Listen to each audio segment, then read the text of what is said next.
Dermatology को तो सबसे पहले नॉन सीरियस माना जाता है कि तब जाएंगे जब बिल्कुल कुछ परेशानी हो जाए। पहली बात तो ये है कि गोरे होना खूबसूरत होने के बराबर नहीं है। कौन सी सही उम्र है एंटी एजिंग लगाने के लिए? आजकल क्या हो गया है, लोग सही चीज इस्तेमाल कर रहे हैं, गलत वक्त पे इस्तेमाल कर रहे हैं और गलत परसेंटेज इस्तेमाल कर रहे हैं। सबसे जरूरी है जब आप पोल्यूशन से अंदर आए, लिटरली बच्चों से भी रिक्वेस्ट करके बोलती हूँ कि बेटा कुछ मत करो, सिर्फ मुंह धो लो। एक बार लेजर हेयर रिमूवर कराया तो क्या लाइफ टाइम चलेगा? At one sitting 30% of the hair are destroyed permanently. मुल्तानी मिट्टी किसके लिए?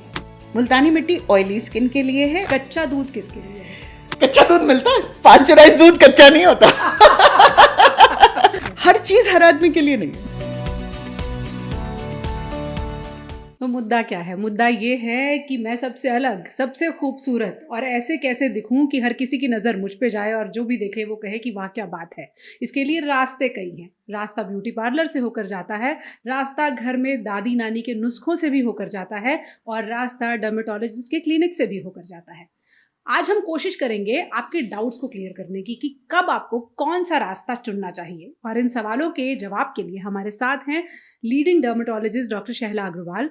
डॉक्टर शहला, आपके पास भी जब बहुत लोग आते होंगे तो डर्मेटोलॉजी को तो सबसे पहले नॉन सीरियस माना जाता है कि तब जाएंगे जब बिल्कुल कुछ परेशानी हो जाए, बिना परेशानी के नहीं जाते लोग। नहीं, परेशानी ना हो जाए, जब आपने अपना सत्यानाश कर लिया तब आप डर्मेटोलॉजिस्ट के पास जाते हैं कि अब संभालिए डॉक्टर साहब, ये हमने क्या किया। मतलब जब आपने मुल्तानी मिट्टी लगा ली, आपने कोई तेल लगा लिया, आपने बाहर से लेके कोई फेस पैक, कोई लोशन, कोई क्रीम, ये सब लगाने के बाद आते हैं। पर वो सब गलत नहीं है। हाँ। वो सब गलत नहीं है। जो हमारी एक सभ्यता है जो इतने सालों से चल रहा है, तो ऐसा नहीं है कि वो बिल्कुल रबिश है और वो गलत चल रहा है। दिक्कत ये है कि दिमाग लगा के नहीं लगाते। तो आपको पता होना चाहिए कि आप जो लगा रहे हैं वो किस लिए और कैसे काम कर रहा है। अंधाधुंध आंख बंद करके कि किसी ने बता दिया, आज एक इन्फ्लुएंसर ने एक रेसिपी को वायरल कर दिया तो आप शुरू हो गए। आपकी स्किन कैसी है, आपकी एज क्या है, आप रहते कहाँ हैं, आज वेदर कैसा है, उस सब पे डिपेंड करेगा कि आप होम रेमेडीज भी क्या चूज करें। और ज्यादातर लोग मार यही खाते हैं। बिल्कुल, क्योंकि इन्फ्लुएंसर्स टर्न्ड हेल्थ एक्सपर्ट्स जो हैं वो आपको रील्स में, 1 मिनट की रील में ये बताते हैं कि बस ये लगाइए, 5 दिन में गोरे हो जाइए।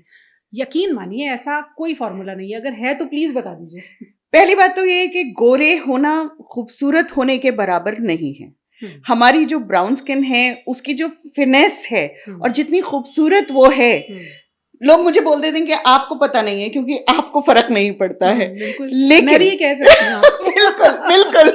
लेकिन हम देखते हैं, और देखिए हमारे यहाँ कोई भी दादी नानी आपको ऐसे पकड़ लिप्स या यहाँ पर बहुत सारी क्रीजेस नहीं मिलेगी। खूबसूरती तो 70, 75, 85 पे भी है। वो इसलिए है कि जो हमारी ब्राउन स्किन है वो बहुत खूबसूरती से एज होती है। बल्कि मुझे तो ये लग रहा है कि ये जो जनरेशन जो आज 20 साल से एंटी एजिंग कर रही है, जब ये 70 के होंगे तब क्या होगा। मैं ना होंगी, लेकिन मैं देखना चाहूंगी कि इनका हाल क्या होगा। अभी बहुत सारी जनरेशन ऐसी है जिन्होंने 20 में एंटी एजिंग क्रीम्स लगाई हैं। तो आप क्या बताना चाहेंगी, कौन सी सही उम्र है एंटी एजिंग लगाने के लिए और क्या एंटी एजिंग क्रीम हर किसी को लगानी है? देखिए, एंटी एजिंग की तो मैं बात कर रही हूँ पूजा, पर एक बात ये भी बोल दूं, जैसे हेयर का जो होता है आजकल क्या हो गया है, ये मैं थोड़ा सा डिविएट कर रही हूँ। बच्चों के बाल थोड़े जल्दी कम हो रहे हैं, इन द सेंस के जो पहले शायद जैसे उन्होंने बोला कि मेरे पिताजी के 30 पे गए थे, तो वही हाल लड़के का 20 पर है। उसके मल्टीपल फैक्टर्स हैं, जेनेटिक है, पर हमारा एनवायरमेंटल पोल्यूशन और वो सब कुछ ज्यादा है। तो मुझसे किसी ने सवाल किया कि मैम ये तो बढ़ता ही जा रहा है, तो इसका मतलब है कि बच्चे गंजे भी पैदा होंगे। हाँ, सोचिए। तो अगर टेक्निकली स्पीकिंग यही होना चाहिए। एग्जैक्टली। पर आपके हार्मोन्स तो तभी इफेक्ट करेंगे ना, उम्र तो वही रहेगी हार्मोन्स को इफेक्ट करने की। तो हेयर फॉल वाला जो कहानी है वो 17-18 से शुरू होती है लड़कों में, तो वो 17-18 ही रहेगा। तो फिर एंटी एजिंग, अब एंटी एजिंग क्या करना चाहते हैं? 20 साल वाला क्या करना चाहता है, क्या लगना चाहता है? वो चाहता है कि मैं 20 का जैसे दिख रहा हूँ, 30 में भी 20 का दिखूं और 40 में भी 20 का। वो हो नहीं सकता, वो हो नहीं सकता, बिकॉज आपकी जो उम्र है, आपके जो स्किन सेल्स हैं, उनका एक तरीका है। दे एक्सफोलिएट, स्किन निकलती है और उसके बाद नीचे से नई स्किन आती है। और ये जो साइकिल है बड़े एफिशिएंटली आपकी यूथ में चलती है। Youth is the elixir of life, मतलब जिंदगी का आपका सोपान है। अब इसको आप फास्ट फॉरवर्ड नहीं कर सकते। ये जो साइकिल नॉर्मली चल रही है, आप सिर्फ इसको प्रोटेक्ट कर सकते हैं, आप सिर्फ इसको सपोर्ट कर सकते हैं, पर इसको और फास्ट क्या करेंगे।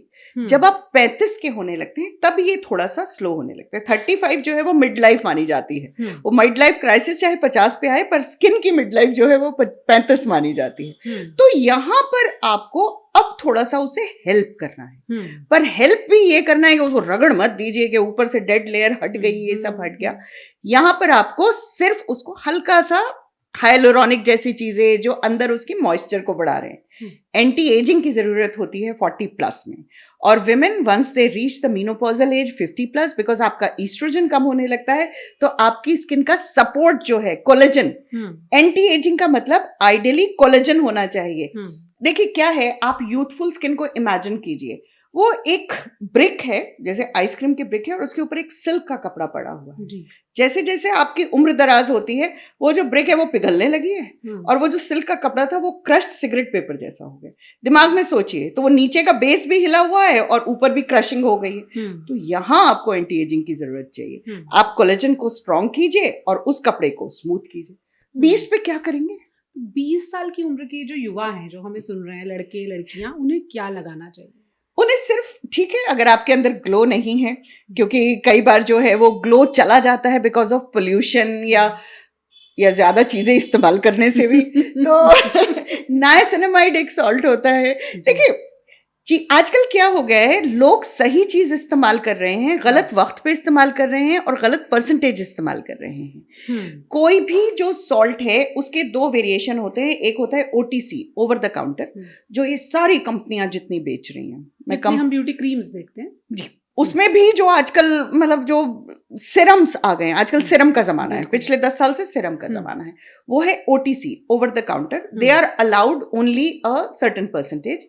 दूसरे हैं हम जो प्रिस्क्राइब करते हैं, उसमें there is a certain percentage.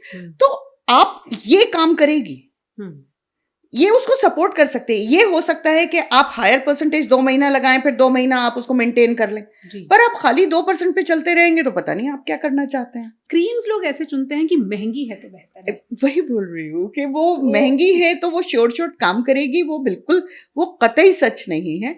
Mid range में रहना चाहिए हमेशा। और अगर आप खरीद सकते हैं तो खरीदिए, मतलब उसमें अपने लिए तो लगाइए। ओके, बिल्कुल। बात ये है कि क्रीम इज नॉट, आप मुझे बोले कि 5 दिन आपको ये जहर खाना है, इससे आप ठीक हो जाएंगे, मैं 5 दिन आपको जहर भी लिख के दे दूंगी, लेकिन आप बोलेंगे आपको तो खाते ही रहना है, तो क्रीम आपको एक बार थोड़ी खरीदेंगे। क्रीम तो रिप्लेनिश होनी होगी ना। तो जो फेयरनेस क्रीम दावा करती है कि आप लगाइए आप गोरे हो जाएंगे, fairness cream is a total नहीं, बिल्कुल मत लगाइए। आपकी स्किन जितनी इरिटेट हो जाती है, आप फिर उस विशियस सर्कल में आ जाते हैं कि ना आप बिना उसके भी नहीं रह सकते, और वो लगाएंगे तो स्किन बिल्कुल थिन हो जाती है। गोरा नहीं करती? गोरा करती है, क्योंकि वो लेयर्स हटा दी हैं उसने मेलानिन को, तभी तो लोग लगाते हैं। जो काम नहीं करता उसको कोई इस्तेमाल नहीं करता। तो प्रॉब्लम क्या है? ना लगाएं। क्यों ना लगाएं? क्योंकि वो अल्टीमेटली आपकी स्किन को इतना सेंसिटिव कर देगी कि ना आप गैस के आगे खड़े होकर खाना बना सकेंगे, ना आप बाहर धूप में जा सकेंगे, जलती रहेगी स्किन, और फिर आपके पास कोई जरिया नहीं होगा उस स्किन को नॉर्मल करने के लिए। तो जो शेड कार्ड देख के महिलाएं बहुत इन्फ्लुएंस होती हैं कि 1 महीने बाद हम इतने गोरे हो जाएंगे। देखिए कोई फंक्शन है ना, तो 1 महीने के लिए लगा लीजिए, फिर छोड़ दीजिए। लगाने पर नुकसान तो नहीं होगा? नहीं, वो 1 महीने में नहीं होगा, पर आपको तैयार होना पड़ेगा। और दिक्कत क्या होती है कि फिर हमारे पास आते हैं, तो अब जब छोड़ते हैं तो इरिटेशन होती है, तो गालियां हमें पड़ती हैं कि डॉक्टर साहब पहले तो हम बड़े चमक रहे थे, तो अब जो है स्किन जल भी रही है। और स्किन पर मैंने कहा भाई मेरे पास तो आप, मैं लिटरली हलफनामा लिखवाती हूँ कि आप नहीं लगाएंगे, नहीं तो मेरे पास मत आइए। 3 टेक होम मैसेजेस मैंने इसमें से पिक किए हैं। मॉइस्चराइजर की सबसे ज्यादा जरूरत है, सनस्क्रीन की जरूरत के हिसाब से जरूरत है, और फेयरनेस क्रीम्स की आइडियली जरूरत नहीं है। लेकिन अब आखिरी सवाल आपसे पूछती हूँ कि जैसे आप ग्रेसफुली एज करना चाहते हैं, आप चाहते हैं कि आप 40 के बाद भी 20-25 के दिखें, चलिए 20 के नहीं, ठीक लगा लेते हैं, 35 पे दिखें, तो ग्रेसफुली एज करने के लिए क्या करना चाहिए? देखिए 20 वाले को तो ये चिंता ही नहीं होनी चाहिए कि उसको क्या लगना है। 40 वाले को 20 का लगना है, वो गलत है, वो गलत है। 55 वाला 40 का लग सकता है। ओके, वो कैसे करें? हाँ, तो उसके लिए वही बड़ा सिंपल, मॉइस्चराइज रात को आप एक एंटी एजिंग हाइलुरोनिक, चाहे आप रेटिनॉल लगाएं या ग्रो फैक्टर्स, जो आपके कोलेजन को स्ट्रॉन्ग करके रखे, जो आपकी स्किन की जो स्ट्रेंथ है उसको स्ट्रॉन्ग करके रखे, वो लगाएं। और अगर आपको बहुत लगता है तो बोटॉक्स फिलर, अगर आप उसके लिए कमिटेड हैं तब उस पे जाएं, उसमें नुकसान नहीं है, लेकिन लोगों को कमिटमेंट नहीं है, वो रिपीट चीजें हैं। तो ऐसा नहीं है कि वंस फॉर ऑल हो गया कि भाई एक बार लगा लिया और ठीक है। तो अगर आप रिपीट नहीं कर रहे तो नुकसान फिर भी नहीं है, पर आप फिर वो ये मत सोचिएगा कि आप 55 पे 40 के लगेंगे। यानी स्किन टाइटनिंग के लिए बोटॉक्स फिलर कराएं, लेकिन रिपीट कराएं। रिपीट, अगर आप, वही बात, अगर आपकी जिंदगी में इतनी अहमियत, अब ये क्रीज है तो है, तो I am okay with it, but if you are not okay with it then do it, there is no harm in. Okay, अब ये क्रीज है तो है, अगर ओके विद इट हुआ तो डर्मेटोलॉजिस्ट क्या करें? फिर तो लोग पार्लर से ही काम चला लेंगे। ना, तो मैंने आपको बोला ना, 40 के बाद आपको डर्मेटोलॉजिस्ट के पास जाना है। 20 साल वालों को, 25 साल वालों को, 30 साल वालों को नहीं जरूरत है। जो लोग बोटॉक्स फिलर्स तक नहीं जाते, वो ग्रेसफुली एज करना चाहते हैं, पानी पीजिए, अपने हार्मोन्स को नॉर्मल रखिए। जब आपका मीनोपॉज चल रहा है उस टाइम आप जो मेडिसिन गायनेकोलॉजिस्ट से बात करके लीजिए। सर्दी में कोलेजन खाइए, और खाने के जो मल्टीविटामिन है उसका भी सर्दी और गर्मी का अलग अलग फर्क होता है। जिसे ठंडी तासीर, गर्म तासीर बोला जाता है, वो ग्लाइसीमिक इंडेक्स है कि how much the medicine needs the energy to be absorbed. तो अगर यही चीज कोलेजन आप गर्मी में खाएंगे तो वो ना पचेगी ना वो काम करेगी। तो सर्दी हिंदुस्तान में अक्टूबर टू मार्च आप ओमेगा भी खाएंगे, आप कोलेजन भी खाएंगे, आप करक्यूमिन भी खाएंगे। ये सब स्किन की स्ट्रेंथ्स हैं। विटामिन ए, विटामिन ई, आजकल हम सब लोग इतने हेल्थ कॉन्शियस हो गए हैं कि ना घी खाते हैं ना बटर खाते हैं। तो विटामिन ए एंड ई, ये वो चीजें हैं जो आपकी स्किन की स्ट्रेंथ को बना के रखती हैं, जो आपकी क्रीजेस नहीं आने देंगी, स्किन को रिंकल नहीं होने देंगी। ओके, सवाल तो बहुत सारे हैं, पर मैं एक रैपिड फायर में कोशिश करती हूँ ज़्यादा से ज़्यादा चीज़ें समेटने की। मुल्तानी मिट्टी किसके लिए है? मुल्तानी मिट्टी ऑयली स्किन के लिए है और गर्मी में सबके लिए है। बेसन किसके लिए है? Besan is more of an exfoliant. तो बेसन आप हल्के हाथ से रगड़ें तो आपके जो डेड सेल्स हैं वो निकल जाते हैं। दिक्कत क्या है कि आप कितना रगड़ रहे हैं इस पे आपका कंट्रोल नहीं है। तो अगर आपने ज्यादा रगड़ दिया तो उस वक्त तो स्किन साफ हो जाएगी, लेकिन वहां पर पिगमेंटेशन बाद में नजर आने लगेगी। तो आप उसको हल्के से लगा लें और धो दें, वो बनता है, रगड़ मत। फेस वॉश की तरह यूज करें। बस। मलाई किसके लिए? मलाई ड्राई स्किन वालों के लिए। हर चीज हर आदमी के लिए नहीं है। बिल्कुल। कच्चा दूध किसके लिए है? कच्चा दूध मिलता है, पास्चराइज दूध कच्चा नहीं होता। एग्जैक्टली, जो पैकेट में होता है वो कच्चा नहीं होता, वो बॉइल्ड होता है। लोग उसे कच्चा दूध समझ के लगा रहे हैं, वो गलत है। वो तो 72 डिग्री पे बॉइल हुआ, फिर ठंडा हुआ, फिर 172 पे गया, किया गया, वो तो पास्चराइज्ड है। तो वो कच्चा कतई नहीं है। भैंस के पास से जाके लेके आओ तो कच्चा है। ओके, फेस वॉश कितनी बार लगाना चाहिए? सुबह लगाना चाहिए अगर आपने रात को कोई क्रीम या नाइट क्रीम लगाई है, नहीं तो आप पानी से धो सकते हैं। सबसे अहम है जब आप बाहर से आ रहे हैं, चाहे वो बच्चे स्कूल से आ रहे हैं, आप काम से आ रहे हैं, और अगर आप किचन में रेगुलरली काम कर रहे हैं तो जब आप किचन से निकल के आ रहे हैं, क्योंकि पसीना, स्वेट एंड सीबम जो सिक्रीट होता है वो जरूरी है। तो अगर आपने दोपहर को धो लिया और आप घर में ही थे तो रात को धोने की जरूरत नहीं है। क्या ज्यादा बार मुंह धोने से स्किन खराब होती है? बिल्कुल, बहुत ज्यादा ड्राई हो जाती है। तो मैं तो एक ही चीज बोल रही हूँ कि अगर आप अपनी स्किन को मॉइस्चराइज रखेंगे तो वो आपका साथ उम्र भर देगी। जैसे कहा जाता है age is just a number, वैसे ही ब्यूटी भी आपके दिमाग में है कि आप अपने आप को ब्यूटीफुल मानते हैं या नहीं मानते हैं। आप अपने आप को खूबसूरत मानते हैं तो दुनिया की नज़र में आप खूबसूरत हैं। फिर भी अगर आपको मदद की ज़रूरत है तो कमेंट सेक्शन में अपने सवाल छोड़िएगा, हम एक्सपर्ट्स के जरिए उनके जवाब आपको देने की कोशिश करेंगे। Thank you so much. हमने कोशिश की है मुल्तानी मिट्टी से लेजर तक लोगों को जवाब देने की। जी देखिए, हम दोनों एक दूसरे को 24-25 साल से जानते हैं एंड हमारी एज मत पूछिए। Exactly, you have to be comfortable in your own skin. बिल्कुल। Thank you so much.